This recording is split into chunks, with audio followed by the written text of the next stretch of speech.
નમસ્કાર દર્શક મિત્રો, આપણી પાછળ બે મિત્રો ઊભા છે, તો ચાલો તેને મિત્રતા વિશે પ્રશ્ન કરીએ. ચાલો. નમસ્કાર. જી નમસ્કાર. તો તમારા જીવનમાં મુશ્કેલી આવે તો તમે તમારા મિત્રને યાદ કરો? યાદ આ ભેગો હોય તો જ મુશ્કેલી આવે.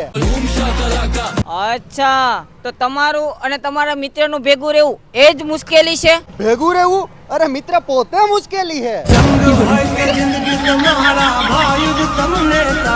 તો તમે તમારા મિત્રને કેમ છોડી નથી દેતા?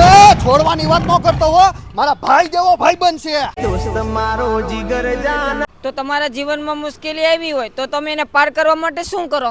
પાર કરવા આપણાથી શું થાય? ઠાકર કરે ઈ ઠીક. મારો ઠાકર કરે ઈ ઠીક. ઓ અચ્છા, તો તમારો પાકો ભાઈબંધ લાગે. હા હો, તો તમે એના માટે શું કરી શકો? કલ્લેજો કાઢીને આપી દઉં. તો ભાઈ 500 રૂપિયા તો લઈ. કલ્લેજાની વાત થઈ હતી, પૈસાની નહીં.